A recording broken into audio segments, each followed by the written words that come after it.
저는 언제나 처음부터 뭐 자신감보다는 최선을 다하면 하늘이 알아주고 시민들이 알아줄 거라는 그런 생각으로 나왔습니다. 이번도 마찬가지입니다. 사실 부끄러운 일이죠. 뭐 목포시가 전국 최하위를 국가청렴위원회 발표가 시작된 이래로 지금까지 계속 하위를 차지하고 있다는 건 정말 부끄럽습니다. 원인이 뭐냐 그리고 대책이 뭐냐 하는 것은 이미 다 나와 있습니다. 여러분들 시민단체에서 나온 책자라든지 국가청렴위에서 그 반부패에 대한 자료들 보면은 어느 업무부서에서 어느 단계에서 어떤 형태로 어떻게 부패가 이루어진다 하는 것은 다 나와 있거든요. 그리고 이것을 어떻게 하면 방지한다는 답도 나와 있습니다. 그러면 그럼에도 불구하고 왜 안 고쳐지느냐? 저는 의지 부족이라는 생각이 듭니다. 고칠 생각이 없는 겁니다. 왜 그러냐? 관행처럼 되어 있습니다.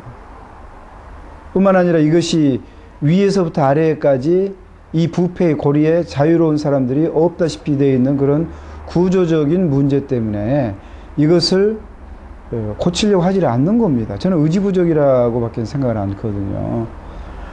그 단적인 예로 제가 지난번에 연 2년째 이 최하위라는 어떤 오명을 얻었을 때 목포시 대응책을 보니까 청렴 사직서도 썼다든지 권기대회도 했다든지 또 시장님께서 시민 사과 성명을 했다든지. 그런데 저는 이런 것들이 너무 감성적인 접근입니다. 한 번 하고 끝나는 거거든요.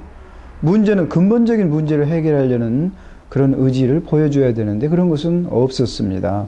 뿐만 아니라 시장님의 사과가 있었다고 해서는 그 시장님의 사과를 알아보기 위해서 MBC, KBS 방송에서 나왔나고 인터넷 다 뒤지고 목포 지역의 모든 일간지를 뒤적여봐도 어느 곳에서도 사과의 내용을 찾아볼 수 없었거든요. 시민 사과라고 했는데 도대체 어느 시민에게 어떤 형태로 했는지도 모르겠습니다. 다시 말씀드려서 저는 이 부패 척결에 대한 의지가 좀 부족하고 순간적으로 이런 어떤 시민들의 비난을 모면해보자 하는 그런 아마 이 태도라고 저는 생각을 하고요. 또 하나는 제가 목포시 조례에서 이 반부패와 관련된 조례를 한번 찾아보고 그 내용을 살펴봤더니 너무 허술합니다. 딱 2개 있더군요. 관련된 조례가. 그리고 그 조례의 내용도 보니까 이거는 있으나 마나한 거예요. 알맹이 하나도 없습니다. 이건 뭘 말합니까? 부패 척결에 대한 의지가 없다는 겁니다. 그래서 저는 이제 모든 그 시 행정의 우리가 투명성이라든지 또 이런 것들은 공개해야 되는 거거든요.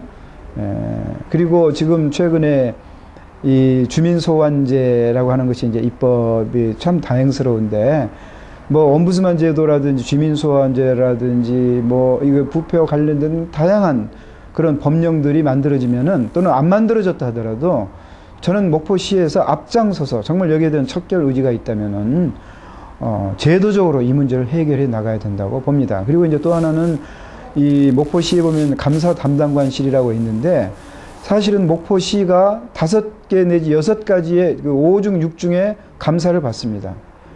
감사원 감사 받죠. 중앙부처의 각 부처마다 감사를 받죠. 도의회 감사 받죠. 도행정 감사 받죠. 그 다음에 시의회 감사 받죠. 자체 감사 받죠. 이렇게 6중으로 감사를 받는데도 부패 문제 해결이 안 되거든요.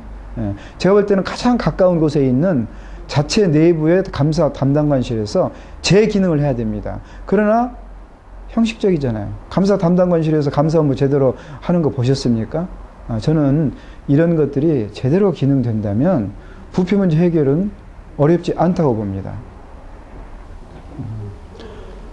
지방자치 시대는 단체장이 정말 지역을 사랑하고 전문성이 있고 그리고 비전이 있다면 아무리 그 지역이 조건이 불리하다 하더라도 얼마든지 발전시킬 수가 있습니다. 그건 왜냐하면 단체장의 임기가 보장이 되고 권한이 막강해졌기 때문에 그렇습니다. 저는 이 내 고향 목포가 다른 어느 도시들보다도 굉장히 좋은 조건과 그리고 좋은 기회를 그리고 잠재력을 갖추고 있다고 생각합니다. 그런데 이 목포시는 그 조건과 기회와 잠재력을 다 지금까지 놓쳐버리고 있습니다. 도시계획 지역개발 전문가 입장에서 너무 안타깝습니다. 뿐만 아니라 우리가 세계화라고 하는 그 거역할 수 없는 시대적 조류를 우리가 적극적으로 활용해야 되는데, 이 목포 자치단체는 이런 기회들을 다 놓치고 제대로 활용을 못하고 있습니다. 저는 도시계획 지역개발 전문가로서, 그리고 또 많은 해외 연구와 공부와 또 조사의 경험을 통해서 이 목포가 가지고 있는 세계화의 어떤 다양한 장점과 잠재력을 적극적으로 활용해서 목포를 세계로 달려나가게 하는데 누구보다도 자신감이 있습니다. 그래서 시장에 도전하게 된 겁니다. 지금 사실 학부모님들의 사교육비 부담이 굉장히 큰 것으로 알고 있습니다. 참고로 저는 아이가 넷입니다. 딸이 넷입니다. 그러면 사교육비 엄청나게 들겠다라고 생각이 되시겠지만, 저는 우리 아이들 사교육비 거의 없습니다. 왜? 학원을 보내질 않았으니까요. 물론 그 예능 학원은 보냈습니다만은 이 학습을 위한 학원은 전혀 보내본 적이 없습니다. 그럼에도 불구하고 성적이 전혀 뒤떨어지지 않았거든요. 그것은 저는 그렇게 생각합니다. 공교육에만 충실해도 얼마든지 학습 능력을 높일 수는 있습니다. 그런데 우리나라 이 사교육 시장의 비대화는 이것은 기형적인 것입니다. 참으로 잘못됐다고 생각합니다. 그러나 이제 이 사교육이라고 하는 것이 현실적으로 존재하기 때문에, 또 사교육을 제대로 받지 못하는 그런 경제적 약자 계층에 있어서는 참 어려움이 많을 것으로 알고 있습니다. 그래서 저는 이제 이 영세민 지역 또는 달동네 지역에 이 청소년 공부방, 지금 물론 몇 군데 있습니다. 상동이나 달성동이나 축교동 쪽에 있습니다만은 그 운영이 너무너무 부실하고 시의 지원이 형식적입니다. 그래서 저는 1차적으로는 교회나 성당과 같은 그런 종교기관에서 정말 이 어려운 그런 청소년들의 사교육 문제라든지 학습 문제에 대해서는 당연히 관심을 가져야 된다고 생각을 하고, 여기에 대해서 시가 할 수 있다면 바로 그런 그 종교기관이 가지고 보유하고 있는 물적 시설이나 인적 자원들이 그런 데 도움이 될 수 있도록 지원을 하겠습니다. 뿐만 아니라 목포시가 시범적으로 그 영세민 자녀들에 대한 아까 말씀드린 청소년 공부방을 적극 후원하는 일을 할 것이고요. 그 다음에 이제 이 학습 도우미를 적극적으로 활용하면서 거기에 대한 인건비는 시가 지원할 수 있도록 그렇게 하겠습니다. 뿐만 아니라 저는 지금 이 지식 기반 시대에 이 가장 중요한 정보와 지식의 거점이 되고 보고가 되는 것이 도서관입니다. 그런데 이 목포시의 도서관의 수준을 보면 이건 너무너무 참 기절초풍할 정도입니다. 너무 이 시의 지원도 형식적이고, 무엇보다도 도서관이, 심지어는 필리핀이나 인도에도 가보면 도서관이 노약자들도 접근할 수 있는 가장 접근이 쉬운 곳에 도서관이 있는데, 목포 같은 경우는 청년들도 땀을 뻘뻘 흘리면서 올라가야 될 정도로 산 중턱에, 그리고 많은 계단을 통과해야만 되는 그런 말도 안 되는 그런 도서관이 한 20년 이상 방치되어 있습니다. 그래서 저는 도서관을 원도심 쪽에 초현대적인 도서관도 낡은 개념입니다만은 종합정보센터를 지을 겁니다. 그렇게 해서 시민들의 어떤 지적 욕구와 지식 기반을 강화하는 거점으로 삼고자 합니다. 그러면 지금 있는 그 목포 시립도서관은 어떻게 할 거냐, 그 건물은. 이거는 이제 이 질문과는 상관없습니다만은 저는 이 목포 무안 신안 그 통합시가 아니라 목포 무안 신안 영암 해남까지 행정구역은 그대로 두고 광역 행정과 세계 교류의 업무를 전담하는 연합시를 저는 제안하고 있습니다. 그래서 연합시청으로 일시 4개군의 어떤 공동으로 대응해야 될 행정 업무를 총괄하는 그런 연합시청 청사로 지금 목포시립도서관을 사용할 예정입니다. 뿐만 아니라 저는 우리 청소년들에게 요즘은 특히 이제 영어 교육에 붐이 있어서 제가 알기로 어떤 후보는 영어 마을 만든다라고 하고 있는데, 저는 영어 마을이 아니라 우리 목포에 40개국 외국인이 살고 있습니다. 4,000명입니다. 작년 8월 31일 현재 출입국 관리사무소 통계입니다. 그런데 그 40개국 외국인이 완전히 방치되어 있습니다. 이 소중한 국제적인 자원들을 왜 우리가 놀리고 있는지 안타깝습니다. 그래서 저는 지금 이 부주산 중턱에 시민문화체육센터가 있습니다만 시민문화체육센터가 지어서는 안 될 건물을 지방비 360억 가까이 들여서 지어놓고 수십억의 적자를 보고 있습니다. 그래서 저는 여기를 국제문화체험센터로 바꿔서요. 지금 목포가 전 세계 2개의 도시하고 자매결연이 되어 있고 자매도시를 제대로 활용도 못하고 있는데 저는 전 세계 40개 도시와 자매결연을 맺고 그 40개 도시들더러 이 국제문화체험센터에 30평 내지 50평의 공간을 주어서 자기 나라 문화를 체험 공간을 만들도록 할 것입니다. 그러면은 우리는 돈 하나도 들이지 않고 20개 내지 30개 자매도시들 국가의 체험 공간들이 거기에 세워집니다. 그리고 목포에 있는 40개국 외국인들 자기 나라 체험관을 관리하게 만듭니다.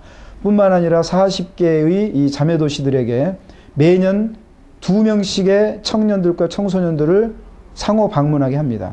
그러면 목포에서는 한 80명 정도의 청소년들이 매년 해외 자매도시로 가게 되면 거기서 체제하는 모든 비용은 홈스테이를 하니까 거기서 부담하고 마찬가지로 40개국의 청소년들, 청년들을 목포로 우리가 데려오게 되면 목포에서 홈스테이 하니까 그러면 목포는 순식간에 국제적인 그런 문화를 체험하는 공간이 되지 않겠습니까? 그러면 바로 그 청년들을 이 국제 이 문화체험 센터의 봉사요원으로도 쓸 수 있고 또 우리 목포를 비롯한 연합시가 세계적인 국제 교류 업무를 하는데 또 인턴 사원으로도 사용할 수 있고 뭐 다양한 이렇게 된다면 도대체 우리나라에 이런 시설 봤습니까? 돈 들어갈 것도 아닙니다. 그냥 아무 돈도 들어가지 않고 엄청난 지금은 세계화 시대이기 때문에 우리 목포의 청소년들에게 이런 세계를 직접 경험하게 해주는 겁니다. 이거는 제가 볼 때 교육적으로 대단히 자극적이고 고무적이라는 생각이 듭니다. 뭐 그거 말고도 우리가 결식 아동들에 대한 지원은 당연히 있어야 되는 겁니다. 작년에 이 목포시가 유일하게 전라남도에서 여기에 대한 예산을 책정 못했다는 것은 정말 가슴 아프고 부끄러운 사실입니다. 뭐 이 정도 말씀드리겠습니다. 지금 제가 80년대에 외국에서 공부할 때 저는 미국의 장애인들이 굉장히 많은 것을 보고 깜짝 놀랐습니다. 선진국이라면은 오히려 장애인들의 비율이 낮을 텐데 왜 이렇게 장애인들이 눈에 많이 띄는가 처음에는 의아했습니다. 그런데 생활하면서 보니까 장애인들이 사회적 활동을 하고 이동하고 보행하는데 아무런 차별이라든지 또는 장애가 없기 때문에 그렇다는 것을 확인했습니다. 방금 말씀하신 것처럼 우리나라는 이 장애인들에 대한 사회적인 차별도 심할 뿐만 아니라 장애인들은 그야말로 사회적인 활동을 하는데 너무나 제약이 많습니다. 저는 이것을 정말 가슴 아프게 생각을 합니다. 그래서 뭐 저는 도시계획 전문가입니다만은 이 도시시설이라든지 도시계획 시설이나 또는 건축물 시설들이 장애인들에 대한 배려가 안 돼 있는 것들이 너무 가슴 아프고 다행히 이제 목포에서 관련 조례가 제정됐습니다만은 그 내용들을 보니까 더 보강해야 될 부분도 많은 것 같습니다. 그리고 이제 이 장애인 시설을 적극적으로 하게 될 경우에는 이 건축비의 일부를 시가 지원하는 것도 뭐 아주 굉장히 좋은 방법이라고 생각이 들고요. 그 다음에 이제 이 장애인들이 겪는 가장 큰 어려움이 교육에 있어서 어떤 차별되고 또 교육에 있어서 차별대우를 받게 되면 경제적으로도 뭐 이 약자의 어떤 그 굴레를 쓸 수밖에 없습니다. 그렇기 때문에 저는 아까 이제 말씀하신 장애인의 통합교육이라든지 또 이제 중고등학교 올라갈수록 어떤 장애인 학습권에 대한 이런 보장은 저는 이게 이제 그 목포시청의 시행정의 업무, 직접적인 업무라고 보지는 않습니다. 그렇지만은 앞으로는 이제 어차피 이 교육도 교육 자치로 아마 시와 통합이 될 것이라고 예상이 되는데 뭐 그런 경우를 대비해서라도 적극적으로 이 목포시 교육청과 협의하고 도울 일이 있으면 적극적으로 도와야 된다고 생각합니다. 그리고 이제 장애인들에 대한 어떤 뭐 의무 고용에 관한 문제, 저는 이 목포시청에서부터 본을 보여야 된다고 생각합니다. 그래서 지금 현재 이 목포시청의 이 장애인 의무 이 고용이 2%까지 도달될 수 있도록 장애인들에게 대해서는 그 채용에 있어서 뭐 가산점을 부여한다거나 이렇게 해서 목포시청이 여기에 대한 본을 보이지 않고 어디에다가 장애인 고용에 대한 호소를 하고 설득을 하겠습니까? 그래서 저는 이제 이런 부분에 대한 거, 그 다음에 이제 장애인들이 어떤 장애의 정도에 따라서 얼마든지 비장애인들과 함께 일할 수, 경제적인 활동을 할 수 있는 여지와 영역이 많기 때문에 저는 이제 그 노인들을 위한 배려도 하고 있습니다만은 장애인들이 또 경제 활동을 할 수 있는 장애인들 중심의 그런 기업이 창업되는 데 있어서 시가 적극적으로 지원하고 보존할 생각도 가지고 있습니다. 이제 세 가지로 볼 수 있습니다. 첫째는 이제 시민 어떤 그 개인의 일자리와 관련된 문제고, 일자리를 제공해주는 목포시의 어떤 기업에 관한 문제고, 세 번째로는 이런 일자리와 또는 기업을 지원하는 시 행정에 관한 문제입니다. 첫 번째 이제 일자리는 사실 많은 분들이 일자리를 갖고 싶어도 갖지 못하는 그런 어떤 실업 문제가 있습니다. 그래서 저는 특히 여성과 노인들 문제입니다. 특히 이제 은퇴자들이라든지. 그래서 저는 이제 공약에도 있습니다만은 지금 이 노무현 정권에서 그 실업 문제라든지 또 노인 복지에 관련된 많은 예산을 책정하고 있는데, 저는 안타까운 것이 목포시가 이런 그 중앙부처의 그 사업들을 예산을 받아서 집행을 하는데 너무 소극적으로 집행합니다. 소극적으로. 예를 들면 뭐 일자리 창출에 관한 것도 그렇고, 또 노인들에 대한 일자리를 제공하는 것도 그렇고, 너무 그 의미 없는 아주 소극적인 집행을 하는데 그치는데, 저는 차라리 노인분들이 중심이 돼서 기업을 경영할 수 있는 노인 회사를 10개, 20개 이렇게 단계적으로 확장할 생각입니다. 예를 들면 일본의 어느 북해도에 있는 어느 이케다라고 하는 작은 지역에서는 포도를 재배하고 그걸로 포도주를 만들고, 또 이 포도주 병을 또 생산하고, 또 이 포도주와 거기서 생산되는 거기서 이렇게 되는 소를 가지고 이제 토치카라고 하는 브랜드의 이 식당을 운영을 하는데, 이 모든 것을 노인들에게 일자리를 줍니다. 노인들이 경영하게 합니다. 그러다 보니까 일석삼조의 효과가 있습니다. 첫째, 노인들의 경제적인 자립을 하게 돼요. 두 번째로는 노인들이 건강해집니다. 세 번째로는 일본의 경우는 노인들의 건강보험료를 지방자치단체가 부담하는데 그 비용이 대폭 절감이 돼요. 건강해지니까. 저는 그리고 우리나라 이 경상북도 영양군에서도 노인들이 재분소, 방앗간, 그 다음에 참기름집 이런 것들을 군이 직영하면서 노인들이 경영하게 만들거든요. 노인들 일 잘합니다. 노인분들이. 그분들이 조금 그 동작은 느릴지 몰라도 꼼꼼하게 책임감 있게 일을 하시기 때문에 저는 그래서 노인들이 직접 경영하고, 그 다음에 이제 경영 능력은 조금 젊은이들에 비해서 떨어질지 모르기 때문에 전문 경영인이 창업과 경영을 지원하는 그런 업무를 시에서 상공회의에서 하게 되면 노인들이 얼마든지 일자리를 창출할 수 있다는 생각이 듭니다. 뿐만 아니라 이 노인들에게 여러 가지 일감을 가져다 주는 일들을 목포시가 적극적으로 해야 된다고 생각합니다. 그리고 이제 이 일자리 창출도 그렇고, 그 다음에 중요한 것은 이제 이 기업에 관한 문제 아니겠습니까? 근데 이제 기업에 관한 문제도 특히 목포에는 영세 자영업자들이 굉장히 많습니다. 예를 들면 뭐 노점상에서부터 시작해서 또 재래시장에 아주 조그마한 가게를 가지고 있는 분들이라든지 이런 분들이 굉장히 어려움을 겪고 있습니다. 참 아이러니컬한 것은 목포시가 최근에 삼성 홈플러스를 건축을 허가를 내줬는데, 아시다시피 이런 대형 마트가 들어서면은 1년에 한 1,000억 정도의 매출을 만들어내고 그게 이제 전체가 역외로 이제 유출되고 마는데, 1년에 1,000억 매출이라고 하는 것은 이 목포시에 잘 나가는 자영업체 1,000개가 없어진다는 얘기입니다. 그것도 경쟁력이 약한 원도심. 우리 지금 목포시가 원도심 살린다고 대단히 이렇게 좀 여러 가지 대책들을 발표하는데, 아무 대책 없이 삼성 홈플러스를 입점을 허용한다는 것은 원도심을 죽이는 일을 하면서 또 원도심을 살린다고 하는 이런 모순 행정을 하는 것이 저는 이해가 안 갑니다. 그래서 저는 이런 그 소매업자 또 소자본의 영세 상공인들을 보호하고 또 그들의 어떤 그 경쟁력을 높여주기 위한 그런 그 시행정의 지원과 육성이 일들이 굉장히 많거든요. 저는 안타까운 것이 목포 상공회의소입니다. 저는 그 다른 도시를 가거나 외국에 가게 되면 반드시 상공회의소 들립니다. 전 세계를 다닐 때마다 상공회의소가 무슨 일을 하는지, 그 지역의 상공업 발전을 위해서 정말 큰 일을 합니다. 그런데 참 안타깝게도 우리나라 상공회의소, 특히 목포 상공회의소는 그냥 상공인들, 좀 여유가 있는 상공인들의 클럽 수준이지 그 지역 상공업 발전을 위해서 일하는 이런 것들이 기대에 못 미칩니다. 그래서 저는 목포 상공회의소가 본연의 일을 할 수 있도록 목포시가 자극을 주고 도와줄 수 있는 일은 도와줘서 목포 지역에 다수를 점하고 있는 영세 자영업자들의 자생력과 경쟁력을 높여주기 위한 그런 모든 일들, 또 예를 들면은 지금 국가적으로 많은 영세 자영업자들을 도와주려고 하는 그런 사업들을 펼치고 있는데 그분들이 정보를 모르고 있거든요. 시에서 그런 정보를 왜 안 가르쳐 줍니까?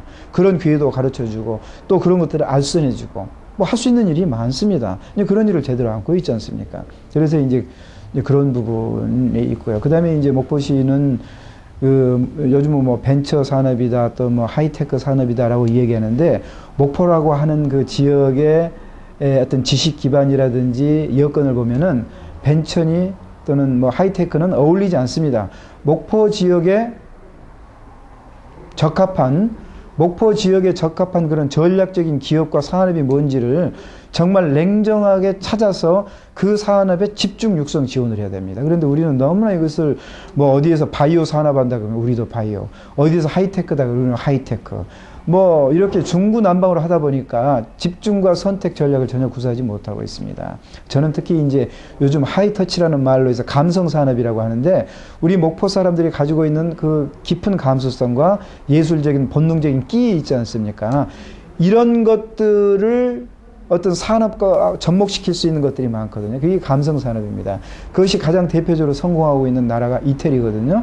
그래서 이태리는 우리가 아시다시피 사양산업이라고 볼 수 있는 섬유, 신발, 피혁, 가구, 이런 노동집약적인 산업으로서 전 세계 7위의 경제대국을 이루고 있거든요. 그게 전부 그런 어떤 자기들이 가지고 있는 문화적인 감수성과 예술의 혼을 산업 품목하고 접목시키는 거거든요. 저는 목포가 그런 쪽으로 나가야만 성공할 수 있다고 생각하는 겁니다. 그런데 이런 쪽에 대해서는 너무나 도외시하고 있습니다. 지금 최근에 이 개원된 목포 문화 산업 지원센터인가요? 거기도 이 건물은 그럴듯하게 지어졌는데 그 안에 들어가 있는 업체들 보면은 제가 너무 안타깝습니다. 중요한 것은 하드웨어가 아니라 소프트웨어적으로 그런 것들이 일어날 수 있는 여건을 만들어줘야 되는데 그런 것에 대해서는 너무나 관심이 없고 그냥 건물만 만들어줘서 댕그러니 해놓고 우리는 뭐 마치 대단한 지원을 하고 있다고 생각하는데 이런 점이 저는 매우 안타깝습니다. 그 다음에 이제 기업 유치라든지 이런 것들 또는 그 외국 자본 가져오는 것은 저는 자신이 있습니다. 누구보다도. 저는 왜냐면 여기서는 내가 잘한다라고 자랑해야 되니까 저는 영어를 조금 과장해서 한국말처럼 자유롭게 구사하고 많은 해외 경험이 있고 그 다음에 이제 외국 사람들과 지금 목포에서도 다 수십 개의 외국 사람들과 매일 접촉하면서 삽니다. 그렇기 때문에 저는 얼마든지 제가 시장으로 뽑아주신다면 관광객 유치, 투자 유치 해올 수 있습니다. 지금 참고로 우리나라가 지금 1000만 해외 관광객 시대거든요. 1000만 가까운 외국 관광객이 물밀듯 우리나라로 들어오는데 목포에는 몇 명 옵니까? 0.1%도 안 옵니다. 0.1%도. 기가 막히지 않습니까? 저는 1%라도 유치하겠습니다. 1%면 10만 명입니다. 10만 명만 와도 목포는 뒤집어집니다. 저는 한 5%, 6%까지도 올릴 자신이 있습니다만은 0.1%도 안 되는데 갑자기 5%라 하면은 다들 안 믿으실 것 같아서 그렇게 되면 목포의 경제 문제 충분히 해결되리라고 생각합니다. 지금 7년 전에 공주시청의 6급 계장 한 분이 자기 혼자 노력으로 일본 관광객 10,000명을 데려왔습니다. 10,000명.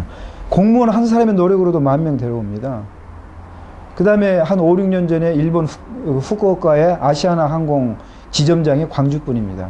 그분이 혼자 노력으로 8,000명 일본 관광객을 광주로 데려왔습니다. 아니 그러면 시장이 이런 마인드와 이런 전문성을 가지고 10만 명 데려오는 게 그게 이해가 안 됩니까? 저는 너무너무 쉽다고 생각합니다. 그건 아주 쉽습니다. 뭐 시간만 충분하다면 여기서 뭐 즉각적으로 설명할 수도 있습니다. 그건 어렵지 않습니다. 그거는 능력과 비전과 마인드의 문제입니다. 이 정당 공천제, 특히 지방자치단체의 정당 공천제는 폐해가 너무 많습니다. 없어져야 합니다. 제가 뭐 지금까지 무소속으로 출마했습니다만은 지금은 여당 후보의 입장이긴 하지만 여전히 그 생각에는 변함이 없습니다. 정당 공천제는 우리나라 수준의 어떤 정치 풍토에서 특히 이 지방자치가 완전하게 이루어지지 않은 상태에서는 중앙의 지배 또 지방의 종속을 고착화시키는 겁니다. 이건 없어져야 된다고 생각합니다. 그럼에도 불구하고 왜 이런 없어져야 될 것들이 지금도 존속되고 있느냐 하는 것은 저는 입법자들, 특히 우리 국회의원들이 자기들의 정치적인 기득권을 우리가 유지하고 또 지방 정치 정권을 장악하기 위한 것 외에는 하나도 다른 이유가 없다고 생각합니다. 그러다 보니까 지금 이번에 전국적으로 이 공천 잡음이 얼마나 많이 일어나고 있습니까? 목포도 예외가 아니죠. 자기들이 만들어 놓은 덫에 국회의원들이 스스로 걸리는 겁니다. 이거는 정말 없어져야 된다고 생각을 하죠. 이제 예를 들면 매니페스토 운동 정말 진작 이런 게 있었으면 제가 처음부터 당선이 됐을 텐데 이게 참 너무 늦어서 아쉽습니다. 만시지탄입니다. 사실 너무나 무책임한 공약들이 지금까지 남발해 왔습니다. 그래서 저는 지금까지 많은 분들이 그랬습니다. 왜 김 교수는 지역개발 도시계획 전문가라면서 좀 그럴듯한 공약 좀 내놓지 사람들을 현혹할 수 있는 공약을 주문을 많이 했지만 저는 그렇게 하지 않았습니다. 왜? 저는 실현 가능한 것만 책임 있는 공약만 내세웠기 때문에 그렇습니다. 이번에도 마찬가지입니다. 그리고 이제 특히 이제 매니페스토가 이렇게 중시되는 것은 뭐냐면 예산이 들어가는 사업들에 대해서 너무 무분별한 남발을 막자는 것인데 제 사업에는 물론 이제 그 예산이 들어가는 사업도 많습니다만 많은 예산들은 그 비예산 사업이 많습니다. 돈 안 들이고도 할 수 있는 사업들이. 그러면서도 굉장히 의미 있는 사업들이 많죠. 그러나 이제 그 예산 사업이라고 한다면은 아까 제가 이제 지금까지 말씀 중에서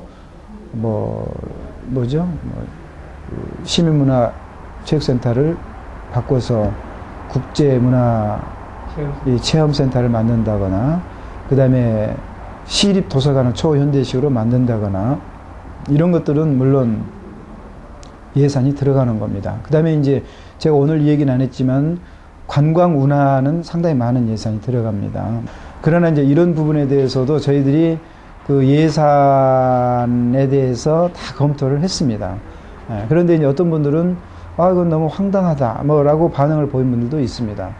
저는 이제 이 남해군의 전 군수였던 김두관 군수의 예를 늘 드는데 김두관 군수 같은 경우는 이 무소속의 군수로서 학벌이나 인맥이나 이런 것들이 굉장히 약한 분입니다. 그럼에도 불구하고 그 당시 이 남해군 재정이 1,800억 신안군 재정이 2,500억이고 남해군 예산이 1,800억밖에 안 됐을 때에 800억에 가까운 우리나라 최초의 남해 스포츠파크라고 하는 사계절 축구, 야구 이 전지훈련장을 800억이라고 하는 것을 공사를 마무리 지었거든요. 처음에 이 얘기를 했을 때 다들 황당하고 말도 안 된다고 했습니다. 그런데 이 800억 공사를 남해군 예산은 딱 50억 들여서 했습니다. 250억은 국고 보조 받았습니다. 56억은 도비 보조 받았습니다. 나머지는 민자 유치했습니다. 그게 능력인 겁니다. 그래서 저는 바로 그럴 자신감이 있습니다. 지금 노무현 대통령도 과거처럼 국고 보조금이나 특별 교부금을 분배할 때는 어느 정도 그쪽이 잘하건 못하든 간에 어떤 걸 균형 있게 하려는 노력을 했습니다. 물론 일반 교부금은 균형 있게 분배해야 되지만 국고 보조금이나 특별 교부세는 그 자치단체장이 얼만큼 비전 있고 설득력 있고 그 지역 개발은 물론이고 국가 이익에도 부합되는 그런 사업들을 제안하는가에 따라서 거의 무제한적으로 지원할 수 있는 그런 경쟁체제, 그런 예산 제도를 도입하고 있거든요. 그런 점에서 저는 어느 단체장보다도 이 많은 예산들을 가져올 자신이 있는 사람입니다. 제가 무슨 여당 후보라서가 아니라 김두관 남해군수는 무소속이었지만 경상남도에서 가장 많은 국고 보조를 받은 군이었습니다. 그래서 저는 거기에 대해서는 제가 전문가입니다. 그래서 이 매니페스토에 대해서 저는 물론 당연히 제가 이 선거 공보물에는 특히 예산이 많이 들어가는 사업에 대해서는 구체적으로 예산이 얼마 들어가고 공공투자 얼마, 민자 얼마, 어떤 방식으로 조달, 사업기간 다 설정할 겁니다. 한번 비교해 보시기를 바랍니다. 대단히 많습니다. 먼저 이제 자연적인 조건이 기가 막힙니다. 저는 이제 목포를 일컬어 산, 강, 바다, 섬, 호수가 어우러진 도시라고 하거든요. 여기에 운하까지 곁들여지면은 전 세계에 이런 도시가 어디 있습니까? 제가 재작년에 이 프랑스 대사관에서 두 분의 이 참사관하고 알리앙스 프랑세스 대표단이 목포를 방문해서 저한테 하는 얘기가 자기들이 전 세계를 다녀보지만 목포같이 아름다운 도시는 너무 조건이 좋다. 그런데 이게 전혀 제대로 개발이 안 돼 있다. 안타깝다. 여기에 대한 어떤 계획을 가지고 있냐라고 저에게 물었습니다. 저는 이런 이야기들을 외국인들로부터 많이 듣습니다. 그래서 우리는 정말 이 자연적인 조건이나 여건은 대단히 좋다고 생각합니다. 뿐만 아니라 목포는 이 문화 역사적으로 아주 독특한 곳입니다. 우리나라의 이제 근대 문화라는 역사가 짧습니다만은 우리는 110년의 근대 도시 역사를 가지고 있거든요. 그리고 이런 도시 역사의 흔적들이 곳곳에 있습니다. 안타까운 것은 이런 역사의 흔적들을 특히 이제 원도심 쪽에 있는 흔적들을 목포시가 방치하고 하루하루가 다르게 이런 것들이 없어져 망실되고 있습니다. 그래서 저는 이런 역사 문화적인 독특한 채취, 이거는 억만금을 투자해도 만들 수 없는 이런 역사 문화적인 채취를 방치하고 있는데 이런 것들을 보존하고 복원하고 회복하는 것입니다. 우리들이 외국의 도시들을 방문할 때에 아주 매끄럽게 잘 되어 있는 근대 신도시를 갑니까? 아니면 구도시를 찾습니까? 구도시를 찾거든요. 왜? 거기에 역사가 있고 문화가 있고 민속이 있고 그 도시의 그 민족의 진면목이 있거든요. 그런데 우리는 이런 소중한 진면목이 있음에도 불구하고 방치해 왔습니다. 너무 안타깝습니다. 그래서 이런 것들을 우리는 소중하게 잘 개발하면 이것은 굉장히 귀한 관광자원이 되는 것입니다. 그 다음에 이제 목포는 또 맛과 멋의 고향이라고 하거든요. 저는 그 일본을 자주 왕래하면서 일본 연구를 많이 했습니다만 그 사람들이 목포, 전라도 굉장히 오고 싶어 합니다. 굉장히 오고 싶어 해요. 왜? 자기들 고대 아스카 문화의 원류가 바로 목포, 왕인박사라고 또 백제라고 하는 걸 알기 때문에 그런데도 불구하고 이쪽에 대한 정보가 제대로 안 돼 있습니다. 제가 일본에 가서 보면은 그 한국을 알리는 관광 책자에서 전라도는 요것밖에 없고 그 중에 목포는 20년 전 정보가 하나도 안 바뀐 채로 그대로 있습니다. 그러니 어떤 일본 사람들이 목포에 대해서 관심을 가지고 오겠습니까? 왜냐하면 정보도 제대로 전달이 안 되고 또 접근성도 교통의 이것도 제대로 안 돼 있고 또 와서도 목포를 알 수 있는 정보를 효과적으로 이런 정보 전달 체계도 안 되어 있고 그 다음에 이제 또 여러 가지 우리가 개발할 수 있는 많은 관광 자원도 충분히 개발이 안 되어 있고 그래서 이런 것들을 우리가 잘만 조합하고 버무른다면 저는 10만 명 외지 관광객, 해외 관광객은 전혀 어렵지 않다고 생각합니다. 그 지방자치 선거에 보면은 투표율이 낮습니다. 특히 목포시는 전라남도에서 항상 제일 낮았거든요. 안타깝습니다. 물론 적극적으로 투표에 참여해 주신 분들도 많습니다만 특히 20대 우리 젊은 분들이 투표에 많이 무관심한 것 같습니다. 그러나 목포의 미래는 바로 20대, 30대 여러분의 것입니다. 여러분의 미래를 우리가 만드는 이 지방자치 선거에 책임과 권한을 포기한다는 것은 참으로 안타까운 것입니다. 그리고 또 투표에 참여하시는 분들도 맹목적으로 특정 정당만을 보지 마시고 과연 어떤 인물이 이 목포를 진실로 사랑하고 목포의 미래에 대해서 확실한 청산을 제시하고 또 이것을 분명하게 책임있게 성의있게 달성시킬 수 있는 적임자인지를 잘 판단해서 선택해 주시기를 간곡히 부탁드립니다. 시민 여러분 사랑합니다. 존경합니다. 감사합니다.